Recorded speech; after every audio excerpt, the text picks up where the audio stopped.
작년 여름에 이어서 다시 제가 전시회를 하게 되었어요.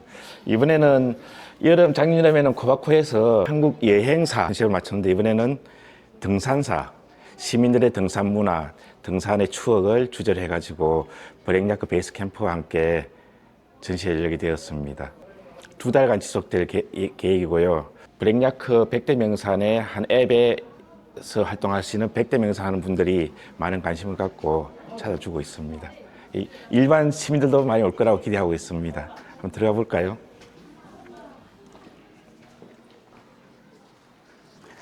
이게 북한산에서 열리에서 북한산 특집 코너를 만들어 봤어요. 북한산에 간 책들이, 자료들이 많을 것 같은데도 의외로 적다는 걸 이번에 확인했어요.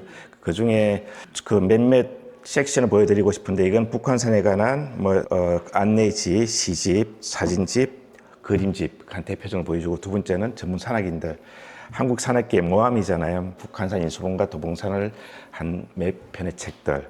그 맨 위쪽에는 북한산을 인문학적으로 접근한 책들입니다. 이 인문학적으로 접근한 책은 산조와 산을탄이라고 이순영 박사가 처음 이 책을 냈어요. 그 뒤에 후기에 앞으로 북한산을 인문학적으로 접근할 후배들이 동학이 생겼으면 좋겠다고 했는데, 그 뒤에 이어서 김윤호 선생, 한국 산서의 산서 굉장히 주목할 만한 책입니다. 육사의 민경길 교수, 이런 책들이 대표적인 책들이라고 할 수 있어요. 그리고 이쪽에서는 이미지 시대잖아요. 그래서 이미지 사진을 보여주는 북한산 과거를 모아봤습니다. 이 중에서 사료수석 가치가 높은 것은 이 39년 인수봉 사진이라는 것, 그리고 43년 백운대 사진입니다. 39년 보면 이게 일제때 사진은 제가 보니까 거의 없더라고요. 책 속에 삽입된 건 있어도 이런 인화된 사진은 거의 몇 장이 되지 않을 거라고 추산하고, 근데 하단에 인수봉 후면이라 적고 있습니다. 그러니까 이게 뭘 뜻하냐 하면, 당시 북한산 정상호는 기본 루트는 북한산서에서 올라가는 거였어요. 북한산서 올라가다 보면 지금 우리가 보이는 오른쪽 하강 코스를 전면을 봤던 거죠. 인수봉 바로 밑에 이런 철제 다리가 있었습니다. 이 다리는 결단함이라고 해가지고 조선시대 때부터 유명한 작은 폭의 띵바위가 있었어요. 그걸 뛰어넘으면 용기 있는 남자라고 불러지곤 했는데, 그 사고도 많이 생겼죠. 이 철제 다리가 만들어진 게 56년 7년인데 백운대 정상 인증샷을 여기서 많이 한 것 같더라고요. 요 제일 위에 거는 그 95년 뽑기 운동의 진원지가 백운대 철심인데요. 그 흔적을 보여주는 흔적입니다. 실제 백운대 정상 철심은 전혀 다른 용도로 만들어진 거죠. 이번 전시에서 제가 제일 보여주고 싶은 것은 이 등산 잡지의 명물사예요. 그 산을 아는 분들도 사실은 월간산, 월간사령가산, 또는 남순우 사장이 했던 마운틴지, 요 정도 알고 있는데, 실제 육아 잡지로, 육아 등산 잡지로 30여 편, 30여 종의 잡지가 존재해 왔습니다. 이 등산이라는 것이 행위에 그치지 않고 열정을 끄집어내는 그런 묘한 스포츠잖아요. 그래서 수많은 사람들이 등산 잡지를 만들었어요. 대부분 실패했습니다. 그래서 이 열정의 산물인 거를 한번 볼게요. 제일 대표적인 게 경북 학생산악연맹에서 61년에 만든 산악. 창간호만 내고 못 만들었는데요. 이게 사실 우리나라 최초의 산악 잡지라고 해야 돼. 지방에서 만들다 보니까 그 가치가 조금 간과되고 있지 않은가. 수락산호회라고 있었어요. 동국대 정종 교수가 당시 최고의 등산 매니아라고 했는데, 교직원들, 학내외 교직원들, 교수들, 셀럽들, 그리고 학생들 모아서 수락산호회를 만들었어요. 그 학생들 중에는 조정래 씨, 소설가 조정래 씨하고 그 안에 글도 여기 실려 있어요. 4회까지 만들고 못 만들었습니다. 그리고 이 등산이 나오기 전에 그 전으로 프리 등산 잡지 이전에 제일 주목할 만한 잡지 관광이라는 잡지예요. 이 관광여행 잡지가 64년 나왔는데 우리나라 최초의 관광 잡지라고 추정돼요. 우리가 알고 있는 이제 등산 잡지가 나오고요. 백두대간과 대동여지도 상경포의 대가인 이우영 선생님이 만든 산수란 잡지. 그 스포츠 레저는 다양한 레저를 포함하고 있습니다. 골프, 여행, 등산, 축구. 이 등산 파트는 다른 등산 잡지와 같이 보면 굉장히 깊이가 있어요. 전문 기자들이 쓴 글이라서. 지금 이 스포츠 레저의 가치가 저도 인정받지 못하는데 산악계에서도 이 스포츠 레저 잡지를 정건 소장한 분은 없는 것 같아요. 이 굉장히 그 가치가 증가가 재발굴될 거라고 생각합니다. 쭉 이렇게 나왔어요. 쭉 많은 사람들. 이 우리들의 산은 부산권에서 만든 책으로 그 가치가 있어요. 최하수 선생이라고 지리산을 선양한 대표적인 분이죠. 최근에는 작년에 2025년에 베타라는 잡지가 나왔어요. 베타는 스포츠 클라이밍의 전문 용어인데 두 20대, 30대 친구가 우리가 스포츠 클라이밍 잡지 한번 만들어보자라고 의기투합 한 거예요. 자기들은 이런 등산 잡지의 세계 또는 산악계라는 존재를 몰랐대요. 어쨌든 이 친구들이 배짱 좋게 만들어서 2호까지 만들고 있는 잡지입니다. 두 번째 섹션으로는 베레모, 배지가 달린 베레모, 그중 빨간 베레모, 이게 사실 60년대, 70년대 산을 좋아하는, 여행과 등산을 좋아하는 여자들의 굉장히 핫한 패션이었습니다. 이게 자랑거리고요. 금강산에서 팔았던 다양한 종류의 기념품들이 있어요. 목조, 목재, 그 다음에 종이, 그리고 또 다양한 금속재. 이 사진 엽서만 한번 모아봤습니다. 사진기가 없었던 시절이라 가지고 사진만 따로 팔았던 거예요. 그 다음에 이쪽에 한번 가보시죠. 이게 칼라 사진 엽서인데 이게 칼라로 보이지만 이거는 지금 칼라 필름에서 인화한 게 아니라 이건 채색 칼라라고 하는 거예요. 흑백으로 찍어가지고 전문가가 이걸 일일이 채색하는 거예요. 그때 했던 것들이 요걸 한번 보시면 이게 유리온판이라고 하거든요. 지금은 롤판으로 사진 찍지만 그 시절에는 우리 어려서 기억하겠지만 이 사진은 판으로 찍은 거예요. 이게 우리가 6, 70년대까지 사진 엽서에 이게 실제로 만들어졌어요. 이렇게. 이 기술이 어느 날 사라졌다고 하더라고요. 시장성이 사라졌으니까. 해방 후에 이승만 대통령이 미국 유학파잖아요. 그래서 이 관광이 산업이라는 걸 알고 있는 분이에요. 관광 입국이란 말을 이승만 대통령이 만들었다고 해요. 그 50년대 중후반부터 본격적으로 관광 산업을 이제 진작시킵니다. 그래서 관광부를 만들고 전국 명성지에 관광 호텔을 만들고 그 관광지에서 이런 기념품을 팔았던 거예요. 가장 초기 기념품들은 목재하고 이렇게 종이입니다. 종이에 둘둘 말아가지고 사진이 귀했던 시절이니까 이 50년대 풍입니다. 60년 전후에는 이제 두루마리 병풍처럼 나온 것들이 나와요. 이건 재봉 기술이 필요 없고 접으면 되니까 가장 초기형 원시형 기념품이죠. 60년대 초반부터는 이제 이렇게 접이식 관광기념 사진첩이 나옵니다. 이게 이 형태가 이렇게 나오는 거예요. 사진들을 넣어가지고 집에 선물로. 그 시절에는 아무나 산에 갈 수 없고 명성지에 갈 수 없으니까 두고 가족들이나 친구한테 선물로 주는 거죠. 한번 전시장이 좁긴 하지만 다양한 등산 관광에 있어서 다양한 모습을 보여주고 싶었어요. 그 중에는 우리가 입고 있는 어린 소년들 위한 산악동화 그런 섹션도 한번 만들어 봤습니다. 그래서 6, 70년대에 어떤 책들이 유행했는지 한번 봤어요. 제일 많은 책들은 에베레스트, 그 53년 영국대가 처음 오르잖아요. 그 에베레스트의 대장인 헌트, 힐러리 이런 분들의 주인공을 한 책들이 엄청나게 많이 쏟아져 나왔고, 그리고 최초의 8,000m를 온 에로조그라는 프랑스 산악인 이런 책도 있더라고요. 이거 재밌는 건데 알프스 소녀는 58년 나온 책이에요. 우리에게서는 알프스는 굉장히 일찍부터 한국인들에게는 각인되어 있는 거예요. 알프스의 한 이미지로. 근데 재밌게도 알프스의 소녀라는 이 동화는 유럽에서는 인기를 못 끌었던 거예요. 근데 일본 사람들은 일제 때도 우리도 알다시피 알프스는 로마에 굉장히 강했어요. 그 어떤 한 번역자가 이 책을 번역한 거예요. 일본에서 대박을 친 거예요. 그럼 우리는 그걸 받아들였고, 일본은 이 알프스 소녀를 갖고 세계적으로 유명한 만화 영화를 만들어서 유럽인들은 지금 일본인이 만든 만화 영화 또 일본인이 이렇게 각광한 동화책을 갖고 새롭게 받아들이고 있는 거예요. 실제 알프스 소녀가 태어난 거기 장소는 주 관광객들이 일본인들 6, 70%가 그러더라고요. 그리고 한국인들이 20, 30%. 그 나머지는 이제 일본이 만든 만화 영화를 보고 찾아오는 유럽인들.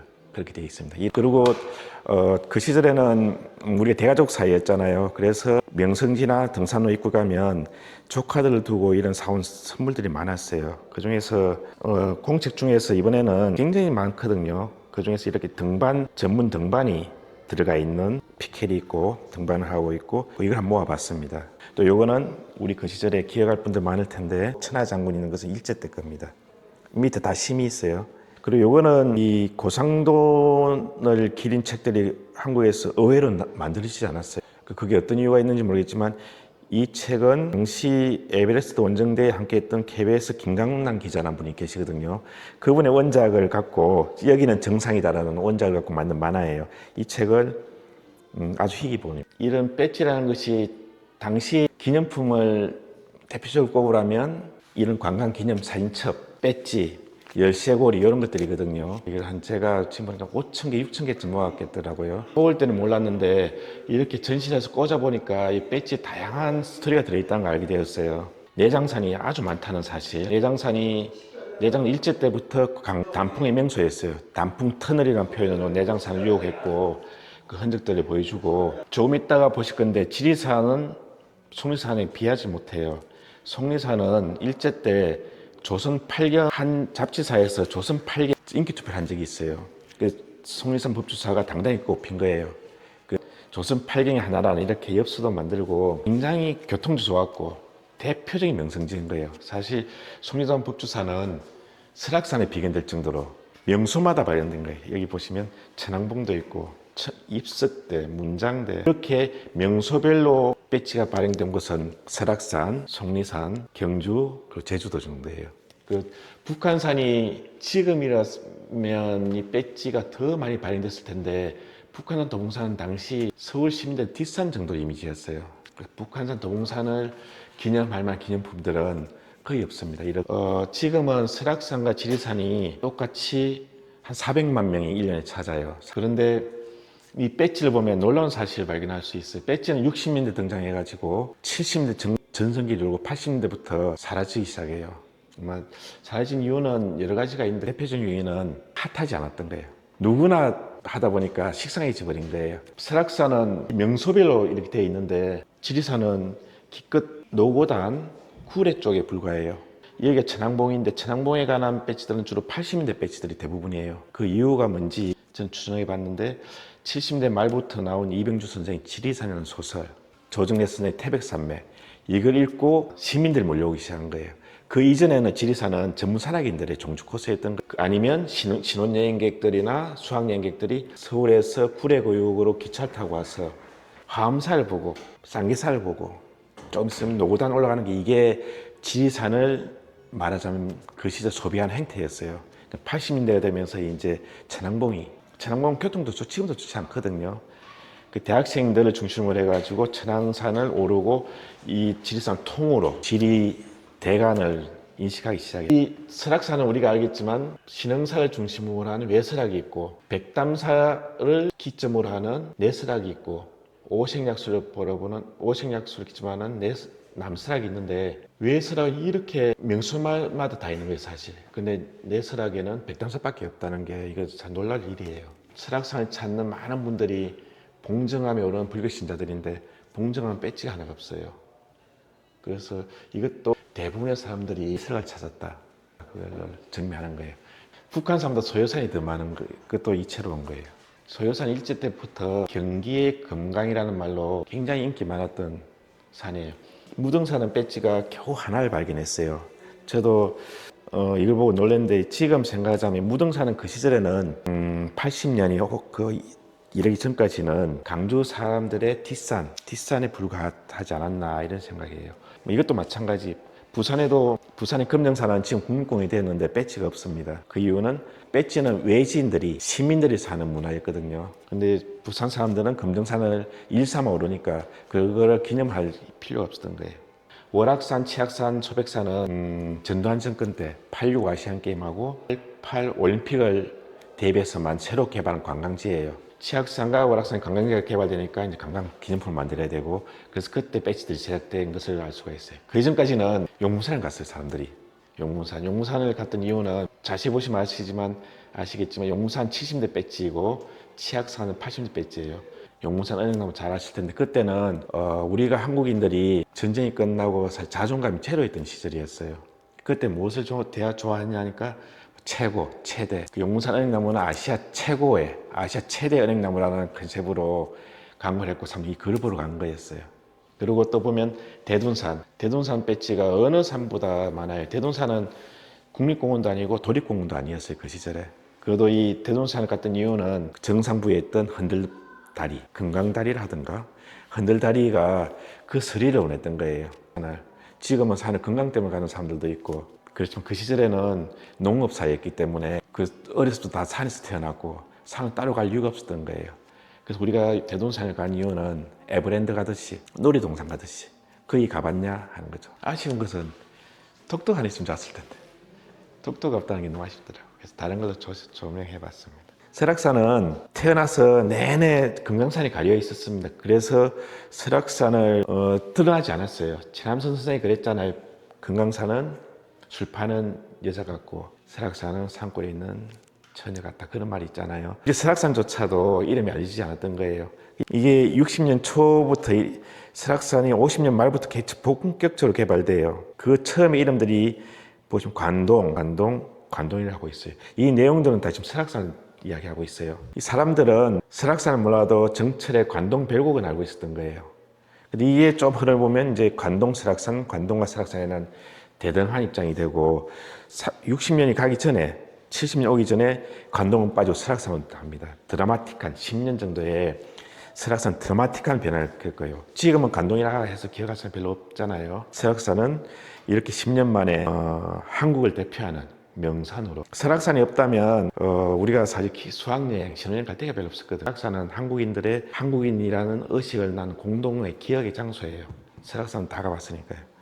설악산에 존재하는 모든 다양한 기념품들이에요. 설악산에 등장하지 않는 기념품 다른 데도 없어요. 예를 한번 이렇게 들어봤습니다. 필통, 에델바이스, 라이터에도 있고, 이건 야광입니다. 밤에 불이 켜지는 거예요. 이 돌에도 고등학생들 좋아했던 돌이 이렇게 주걱에도 있고, 이런 내용을 담겨봤습니다. 이쪽은 이제 제주도예요. 제주도는 낭만과 신비 이런 컨셉으로 우리를 끌어들였어요. 그때는 우리나라가 젊었거든요. 해녀도 젊었고 다 20대 10대 표정하는 건데 지금은 해녀가 다 늙었잖아요.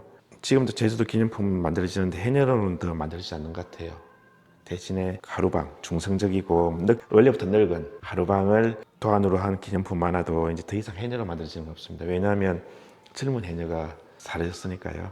이 잡지는 관동관광이라고 되어 있어요. 57년에 강원도청에서 만든 야심찬 강원도 관광사진첩이에요. 각 시군구를 두세 장씩 대표하는 명성지를 꼭 선정한 거예요. 이승만 대통령이 50년대 중반부터 관광 입구를 부르짖어요. 전국의 지자체에서 이런 걸 만들기 시작해요. 그래서 57년, 58년에 사실 주목할 만한 해입니다. 그 시절에 이런 거 만드는데 그 한 해 뒤에 설악산이라는 것을 만들어요. 이게 우리나라 최초의 사진집이에요. 산 사진집. 이 만드신 분이 최고현 선생인데 최고현 선생은 일제 때 금강산에서 상업 사진가로 활동했어요. 그래서 월남했다가 언제든지 고향으로 돌아가려고 했는데 못 돌아간 거예요. 수복. 그래서 속초에 정착했다가 설악산 가봤더니 설악산이 금강산만큼 멋있는 거예요.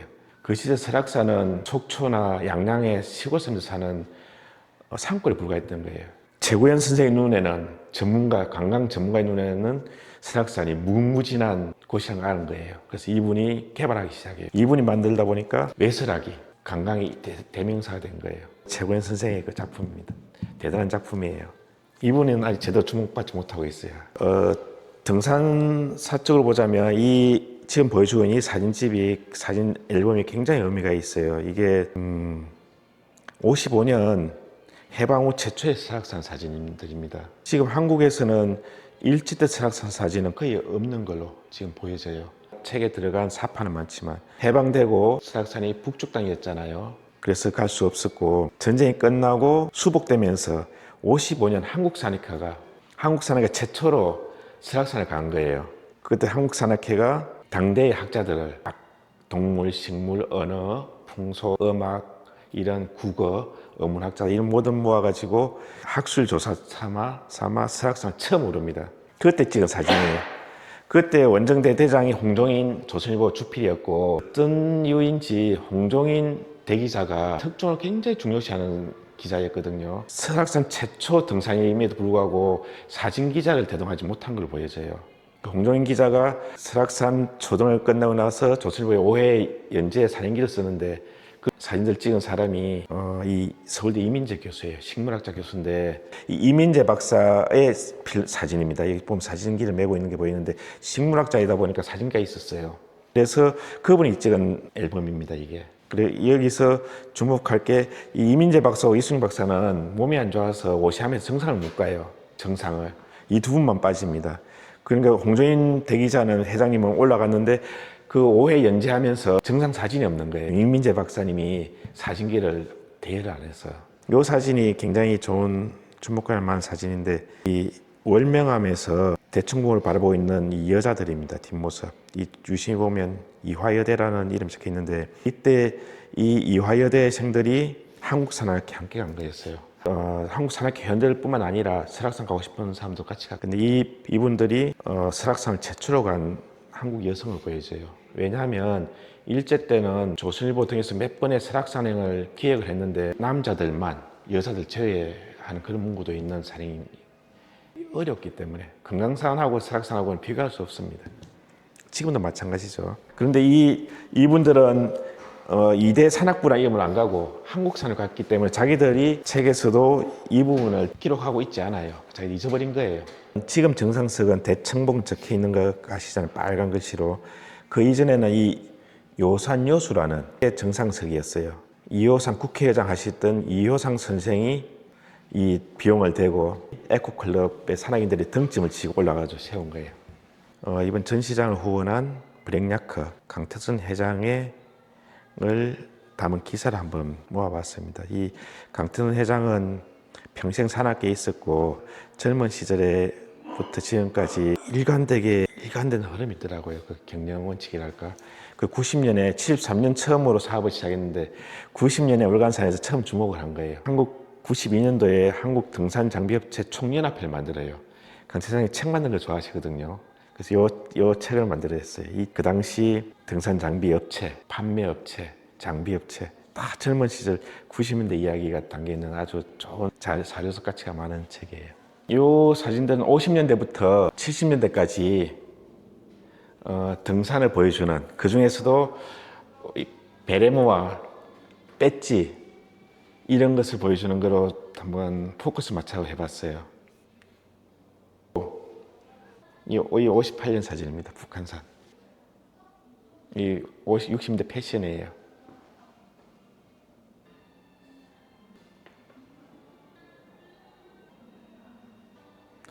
사진을 한 2,000장 정도 모았거든요. 다음에 뭐 좋은 시절이 올까. 90년대 초에 야영 자유화가 되기 전까지 이런 수많은 번호들을 이 석유 번호들이죠. 이게 전성시대였어요. 이 석유 번호의 낭만을 보여주고 싶어서 전시해봤습니다. 이런 등산의 그림이 있거나 등산의 내용이 있거나 하는 그런 앨범 자켓들도 한번 많이 모아봤는데 요거는 요들에 관한 국내 발매 자켓인데 요 꼬마가 쓰고 있는 모자 이 모자를 얼마 전에 한 선배로부터 선물 받았는데 알프스에서 벼룩시장에서 산 거래요. 한 젊은 프랑스 친구가 팔았는데 언제적 끼냐 물었더니 자기 정조 할아버지가 젊어서 어려서 쓰던 거라고 100년 된 거래. 빈인가 이런 모자를 티롤 모자라고 하는데 오스트리아죠. 오스트리아 티롤에서 유행했던 모자인데 같은 거더라고요. 부채에 써 있는 이 붓글씨 이걸 하나 소개해 주고 싶어요. 한자는 상형 문자잖아요. 그 하나하나마다 상형이 그림으로 읽어낼 수 있어야 된대요. 이거는 소자예요. 작을 소자. 이게 지금 산을 표현한 거랍니다. 이 글 쓴 분이 심천 선생이라고 국정심사위원인데 이 산을 포함한 거예요. 작지만 작다 크다는 상대적인 것이고 산을 포함한 것이고 이건 입니다. 어조 사이. 산에 가는 당나에 가는 남자를 표현한 거래요. 성, 이 정성성자예요.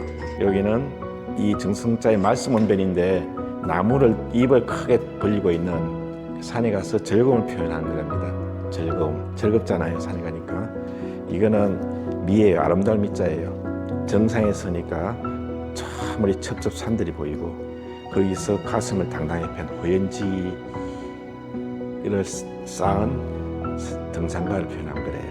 그래서 이 산에서 한 남자가 당당하게 걷고 기뻐하고 정상에 올라가서 호연지를 키운다, 이런 뜻이에요. 조이성미, 작은 것이지만 작은 것을 정성스럽게 대하니 참으로 아름답구나 하는 이번 전시회의 주제가 이런 거 아닌가. 하나하나는 볼 것 없지만 모아놓으니까 우리 한국사의 과거 한 일면을 볼 수 있는 좋은 기획이 아닌가 싶어서 이런 글씨를 받았습니다.